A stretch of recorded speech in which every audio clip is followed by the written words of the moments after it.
They're bombing Caracas. You should call your family. If you don't pay certain amount of money, we're going to kidnap them and you won't see them again. We have the biggest torture center in all Latin America, which is called the Helicoide. The first time that I voted here, I cried so badly. Maybe I'll have to leave, but I will always leave a piece of me in here. What we decide now and what we allow now to happen will be done to other states as well, like Iran, for example. Should the United Nations, a coalition of countries, like enter in Iran militarily and try to create a democracy? Or should we wait for the United States to do it unilaterally and do whatever they want?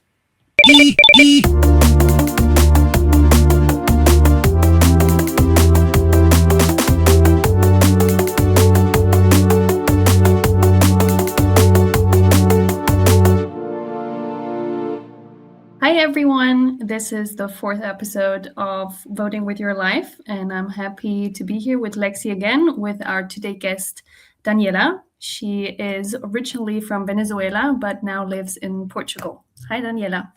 Hi. How are you doing? I'm doing great. Thank you for asking, and thank you for inviting me. Thank you for being here. Today we want to find out who you are, what your story is, and maybe we can start with a little question. How would you describe yourself? I think that the best way of describing myself is with one word, which is multicultural. I was born in Venezuela and to a Portuguese family, and I have always been in contact with two cultures, and I think I'm the result of that. I'm combining two enormous and beautiful things. Do you think there's one very specific thing that the two cultures have in common? The love for family and the importance of family. That is very nice. Yeah. Lexi is also Portuguese, so hop in, Lexi. What do you think? I mean, I believe that it's a really important value in most countries. The family is where we are born and who takes care of us, who shapes our personality most times. So I agree with that. And Dani, so you said Portuguese family in Venezuela. How did that happen? Because of the results of the regime here in Portugal, my uncles decided to leave the country. And they decided to go to Venezuela because it was a country that had so many promises of a better life. So they took a chance and went to Venezuela. When my grandparents wanted to visit their kids in Venezuela, they took my mother because she was the youngest. So when she was 21 years old, she went with my grandparents to visit her brothers, and she fell in love. She stayed in Venezuela. And so what year were you born? I was born in 2001, yes. Oh, same. High five. Oh, high five. And how was your childhood there? You had mentioned that you went to kindergarten in Venezuela. Yes. Everyone else was speaking, I suppose, Spanish, Venezuelan. Yes, I mean, Portuguese and Spanish are very similar. As I said, I grew up in a Portuguese household. So the first language that I heard was Portuguese because of my mother and my family. They all spoke in Portuguese, but Spanish is very similar. So when I started kindergarten and school, it all came by very easily. I also was very young, so I was like 4 years old. Do you remember any cultural differences that you noted? Honestly, I don't think because I started blending in so early. I never saw like two cultures. I always saw mine. No, yeah. You said you are blended. Basically, it's like multicultural. You were born already into two. So yes. So it's not like I saw something that was different and I was like, oh, I don't do that. No, that's also a part of me. Can you describe a bit what life was like for you as a child? I think we as children in Venezuela grew up in a bubble, and then the bubble just burst abruptly. I remember my childhood very happily, but then it also is like stained with a couple things that I thought were normal, but then I found out they were not normal. Tell us about them. Mostly the violence in the country. Like you couldn't leave the house walking and just go on your day. You had to be protected. You couldn't be out late at night. You couldn't have your phone outside, you know. It just things that I thought were normal, or like, oh, your house has to be gated. I mean, you have to always close the doors, and the windows, they have to be like metal bars around the windows, because every house has that. And I thought like, oh, of course, every house in the world is like that, but it truly isn't. And that now I see my childhood and I think of some things, like I saw people being robbed on the streets, and I saw violence, and the ways that I had to do certain things. That reality seems to be what a lot of people that I know in Brazil also report. I believe you that it's going to be different there, but like we don't have metal bars here in most places, but it's not a completely different world. But did you feel unsafe? Like you knew Yes, you couldn't go to the grocery store, but did you feel unsafe? I think I got so used to it that it wasn't like about feeling unsafe. It was just the normal, and the normal comparing to, of course, when I say it's not reality, I compare it with my life now in Portugal, for example. That's why I'm saying all these things. But it was like survival mode. But I had been in survival mode since I had any conscience, so it was normal. You said at a certain point a bubble burst. How old were you when that happened? I think maybe 7 years old. What happened when the bubble burst? I always think about 2008 because of the whole crisis.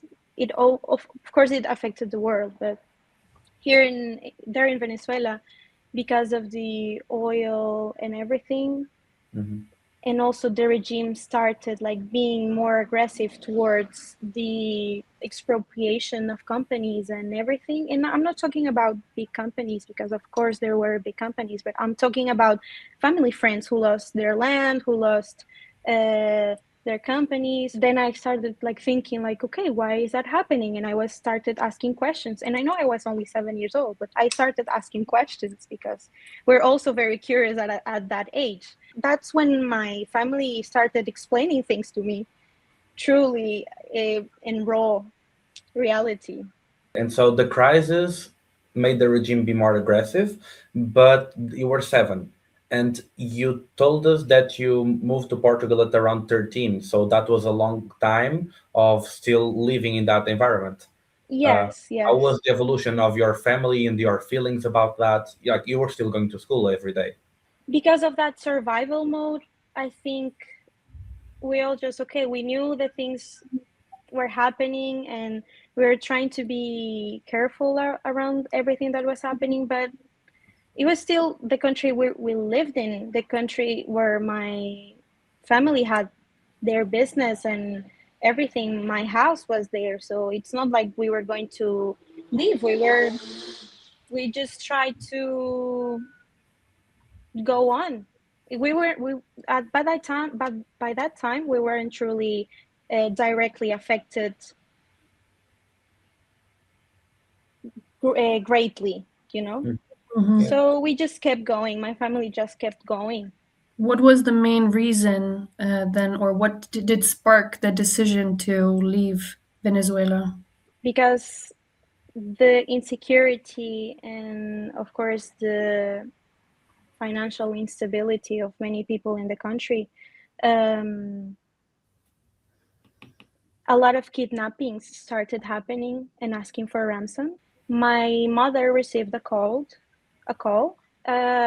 saying that they knew where her children were. I was in dance class that day, so they said your daughter is in dance class. She's wearing certain outfits, like a pink shirt. She's wearing a long black skirt. She's wearing Converse. Your son, who he was, I think, around 5 years old, my little brother. He's in football class. He's training, and your oldest daughter is with him. So we know everything about you, and if you don't pay certain amount of money, we're going to kidnap them, and you won't see them again. So my mother, of course, was scared and frightened and nervous because she knew that those things happened, because I have seen family friends. The uncle of one of my childhood friends was kidnapped and he never came back. And So I imagine you are not very confident in the authorities. Like, hey, we are being stalked. They are threatening us. Yeah. no, because the situation in Venezuela is so complex that even the police and the armed forces are the ones doing some of those crimes. Mhm. Not good. Not good. Or protecting those who do those crimes. Mm-hmm. A lot of calls come from the prisons, Mhm. Okay. So So you started making a plan to come. Did you choose Portugal because it was already the family, like the family roots? yes, I mean, everything happened, and my mom yielded. Of course, she found the money somehow, and then we went to Caracas, which is the capital. I didn't live in the capital, but we had family, and we still have family in Caracas. So we went there to try to escape, and my mom was just trying to protect us just by leaving the city. And then she made the decision of coming to Portugal. This happened around April or May, and she made the decision of coming to Portugal in June, just to pass 3 months here in vacation, just to try to get away from everything that was happening. So when I came to Portugal, because I used to come a lot as a kid just to visit my grandparents and my family, I came as a vacation and I never left. Did you know back Basically. then? No, I had no idea. No, I thought it was only going to be 3 months and then I will go back to Venezuela. What happened when She, you found out? it was like the floor just stopped existing, like I lost everything dear to me, my friends, my house, my bedroom, my routines, my everything. So I said, like, okay, you're saying this, but it's not going to happen. You're saying we're staying, but we're not truly staying. Of course, yes. We'll be here for a couple of months and then we'll go back. Everything will be okay. Because she had a plan. When we came back to Venezuela, we were going to move cities. When I was in Caracas, for example, I started touring schools to see if I maybe could study there when I came back from Portugal and things like that. But then when we came to Portugal to vacation for these 3 months, she decided that the best was just come here because she saw all the security, the calm, especially here in Madeira Island. I was very sad. I was very angry towards everything that was happening in Venezuela, towards the people in power who were like the main reason why the country was in such a bad shape. So yeah. And so, did you immediately go to Madeira, or Yes. was it you, your mother, and so your younger brother and your older sister, or did My more family elder come? my elder sister was in her last year of university, Mm-hmm. so she had to stay because she wanted to finish university. So she stayed. It was only me and my little brother and my mom. Yes. Wow, how was that for your sister, being there alone? I mean, she had the support of our family members, and we were all very close. But I can only imagine that she felt relief because we were safe. I see. Mm-hmm. And so, in the moment, you feel that your family is safe. Right now, I feel my family here in Europe is safe, not my Okay. family in Caracas. Yeah, exactly. How do you feel about that right now? The first thing that I did when I found out of the attack in Venezuela a couple of days ago was calling them. Was the first thing. I woke up at 6 a.m. A call from a friend telling me that, oh, they're bombing Caracas. You should call your family. And I was like, yes, of course, yeah, they're bombing Caracas. He told me like, no, go to Twitter or X now, or go to Instagram and see the videos. It's really happening. So I saw the first video and I said, like, okay, I need to call my family because I don't know. I didn't know if the bombing was happening in certain places or it was just blowing up the whole city. So I called them and they said like, oh, no need to worry, we're okay. I was just writing you a text to tell you that we have like a family group in WhatsApp. I was just writing to say that we're okay, and then I started like making the calls just to make sure that everyone was at least okay. Of course, okay in the meaning of physical harm, Yeah. because psychologically, of course, I had a cousin that couldn't go back to sleep for like 72 hours after that. She had to be medicated because of the noises that she heard. So yeah. And normally, how do you follow the news in Venezuela? Because about this attack of the United States, particularly, I was watching the news through social media and also through the television, and I was very confused because some sources were saying, "Oh, the attack was in military infrastructure," and then they kidnapped Maduro, and then they said it was very peaceful because there were no shots fired. Maduro is alive. But then I also saw videos that people had lost their houses. I was like, how did they lose their houses if it was military? And also they said that Cubans died, like Cubans that were protecting Maduro. So how do you follow the news through all this noise and different sources telling you different things? So sadly, we live in an era of misinformation and fake news. So the first person that I will always believe is the one that is living it. So what my cousins tell me, what my friends in Venezuela tell me, what my friend's family says. I have a friend whose parents live very close to Fuerte Tiuna, which is a military base in the center of Caracas. And I mean, who better to tell me what's actually happening there than someone who's actually seeing it? So that's always my first and priority of information. But then, of course, I go through social media trying to filter the fake news from the actual news. It's quite difficult, but yes, I mean, when you're so connected to something and it is so close to your heart, you just want to know anything you can know. So I spent hours and hours and hours just going through social media. I would I would like to ask, because in all this horrible situation, I can imagine that there's some kind of relief too about the regime of Maduro. Can you tell us a bit about that?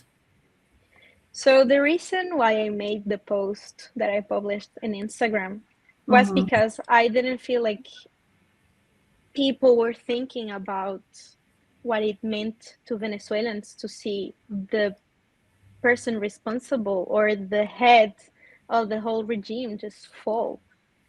So it was, since the moment I knew that he was captured, I felt such a relief and such an adrenaline rush throughout my whole body, because he's the one that you see on the news mocking everything that's happening. to your family, to Venezuelan people. So I did felt relief.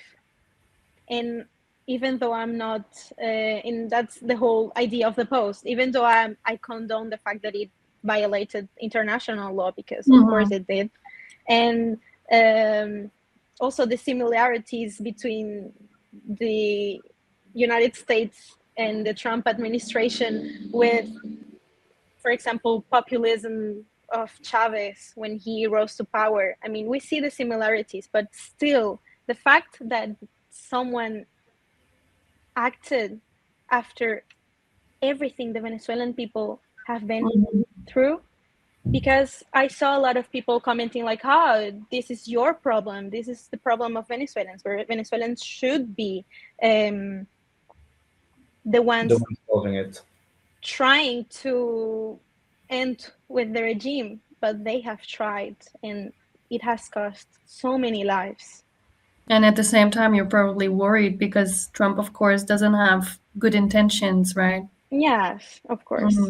Of course, we are not. That's what I meant to say, that we're not stupid, is that we know how these things end, and because we see the similarities between the regime that we have and what's happening now in the United States, and not only in the United States, but we're scared because we know that he's only looking out for himself. And we know about the oil and the natural resources, not only about oil. Venezuela is a country so rich in natural resources. So we know, but at the same time, the fact that he did that was everything that we have been asking the international community to do. She did. But we, of course, we're scared because we know that because the Trump administration is now negotiating with the regime still, because the regime is still there. One person fell, well, two people fell from their high horse, from the throne head, yes, for the throne, for the head of the state, yes, it fell, but the regime is still there, and they're negotiating with him. So we're scared that it's just going to end up like this. Because also the news were conflicting to me in the beginning, because Trump said he's going to be in charge, and now he's saying, we're going to be running things for a while. And he also posted something about being the president of Venezuela. And to me, it's like, wait, but at the same time, I also see on the news and on social media, the number 2 of Maduro, or 3, I don't know, but she's saying, hey, I'm the leader. Yes, maybe we will negotiate with her. In the first day, she was not negotiating at all. In the second day, she was. So I don't know who's governing right now.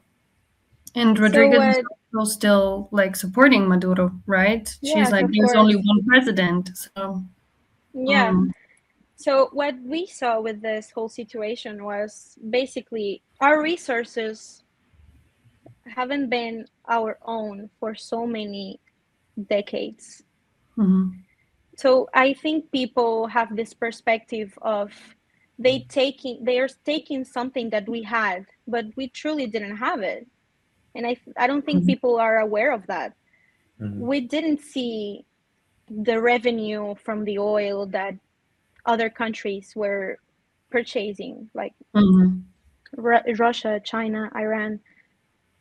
The streets are awful. There are not food. The hospitals are in such a bad shape. So when you say that we're losing something to the hands of the United States, we never had them. I think we are witnessing something on the global order, and Dani, this is literally your area of studies.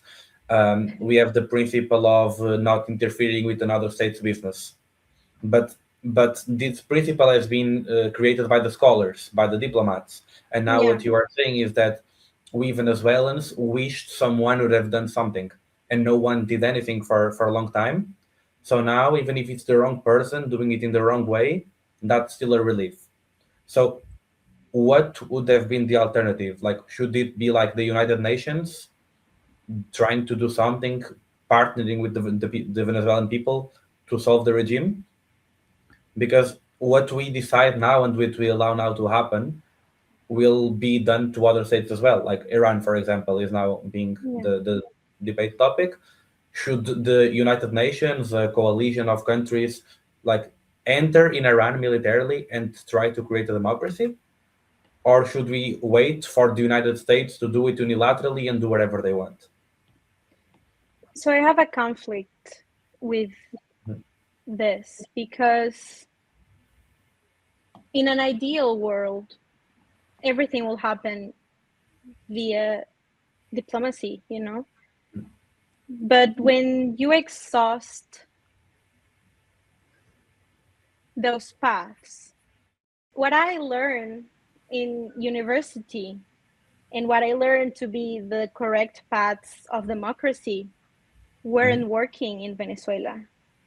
So honestly, it set such a dangerous precedent, the fact that they just came and did it because, yes, I felt relief, but what about other people in other countries that might happen this to them, you know?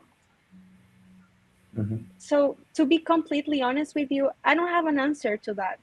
What I can say is that people should investigate and see everything the Venezuelan people try to do.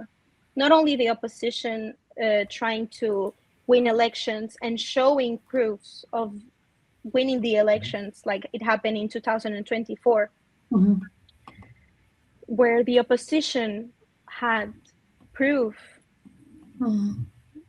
that the people wanted a government change, but also the protest and the amount of people, young people, who have died defending this country. Also, insurgencies in the military. We have had a lot of people in the military try to stage a coup or maybe do something within the military because it's the power of the government, and it hasn't worked. So my message or my wish is that people just try to think and try to investigate and try to learn about how the Venezuelan people have tried to actually make a change, and they have been just crushed by the regime. I hear that now finally, but slowly, there is being a release of political prisoners. But I see that a lot of people are still protesting outside, saying, "No, my brother is still there, my father is still there." We don't truly know the number of political prisoners in Venezuela because there are so many prisons and torture centers. We have the biggest torture center in all Latin America, which is called the Helicoide. I invite you to investigate on it. It's hell on earth, and I'm sorry for saying this, but so they said that they would release 57 people from Helicoide and other centers as well, but 57 people from Helicoide. And to this day, they have only been released like 10. And 57 is still a very low number. Like, what Extremely method low. does it send?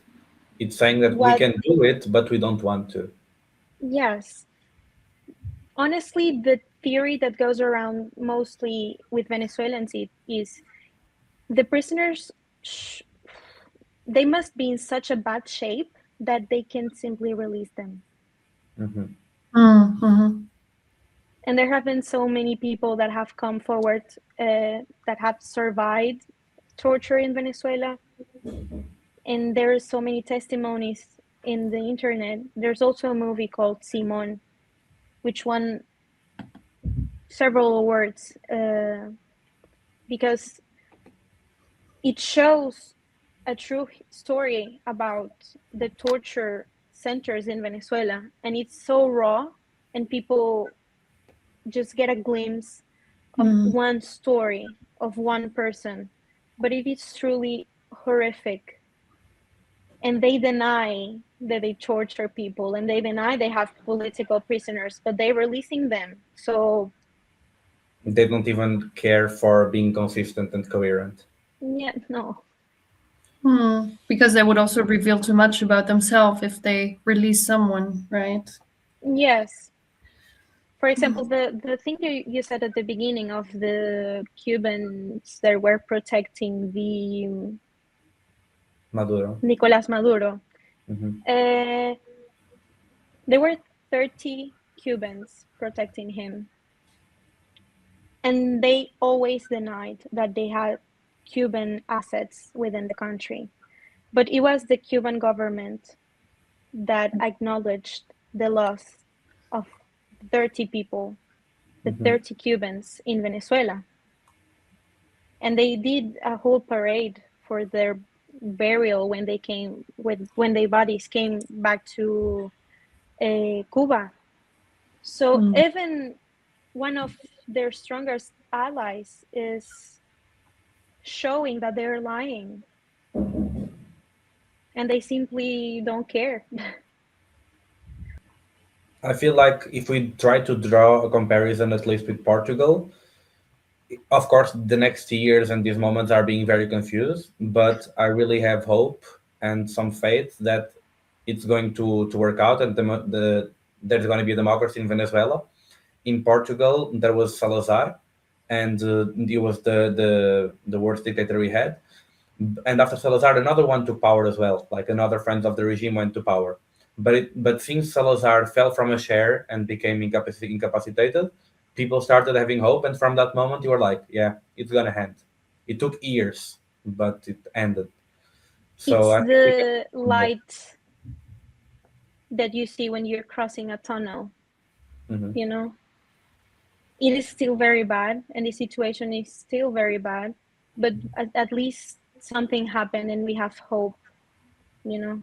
And I think it's very, I actually compare it a lot to Salazar and the whole regime here in Portugal. And I always dreamt of something happening in Venezuela like it happened here with the Carnation Revolution, for example. Mm-hmm. So one of the things that I always say to my Portuguese friends is just don't take it for granted and look at those dates that symbolize the rebellion of the people and the liberty of your people and just hold it tight and never forget it. And I always say to them, just appreciate and uphold to the highest level of respect that freedom that you have, because it could disappear in just a couple of years.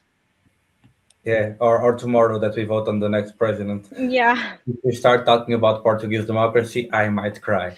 Um, Yeah. but it's still like a first world type of complaining, I know.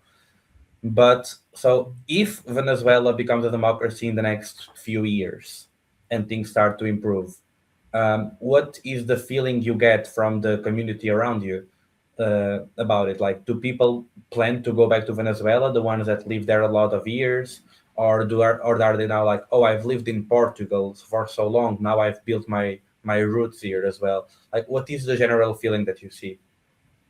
So I have so many people around the globe, not only here in Europe, but also in the United States. And it's like you said, we have built so much in the countries that we're in the communities that we found after everything happened. So there are a lot of people who want to stay because they have built their homes basically in these countries. But I also know so many people who are desperate to go back and who wish so badly to go back, and they're just waiting a glimpse of hope just to go back. I have seen people, I had people in when the whole situation happened just say, okay, how do I get to Venezuela? This is happening. Everything is going to get better now. I need to book a flight or anything like that. But I think there are so many people who haven't found their place after leaving Venezuela, because they left a piece of them behind. As I said, I grew up in a Portuguese household, so I always had a connection to Portugal, and I love Portugal with all my heart. So as much as I would like to go visit and vacation, because Venezuela is absolutely beautiful, and if one day I have children, I would love for them to go there. And I always want to highlight the incredible country and the best resource that it has, which is its people. I don't think I would go back living in Venezuela.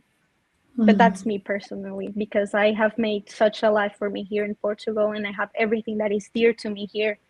I also had another question for you in terms of the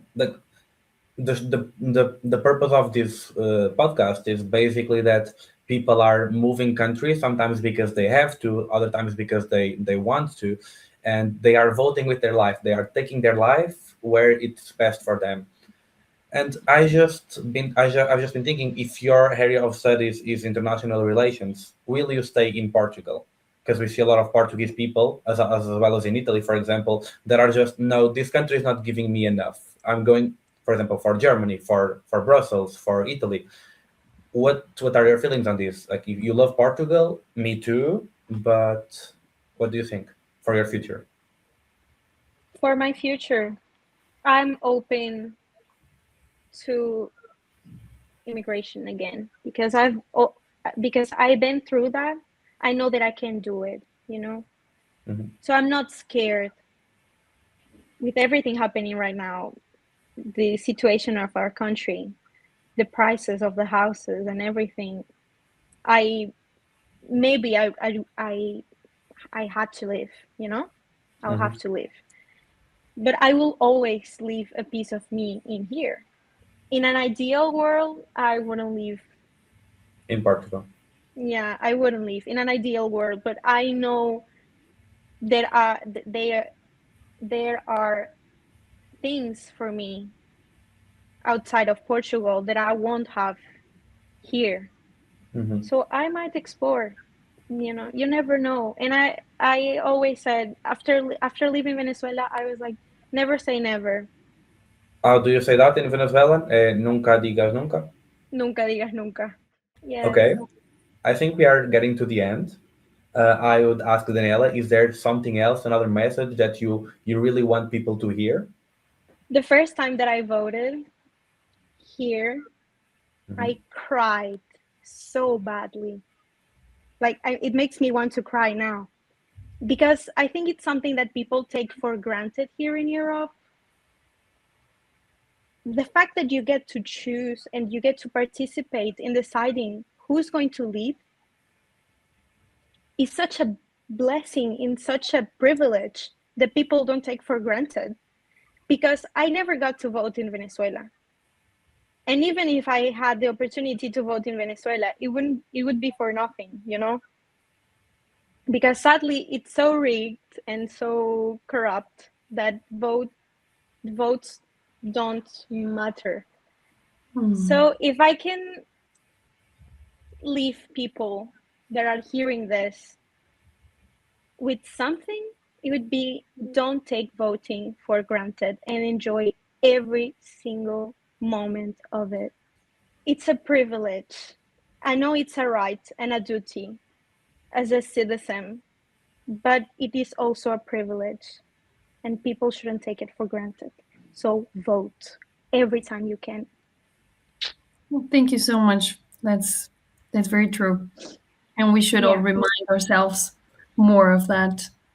Daniela, thank you so much for being on our episode today and for sharing your experiences, your life, and thanks a lot.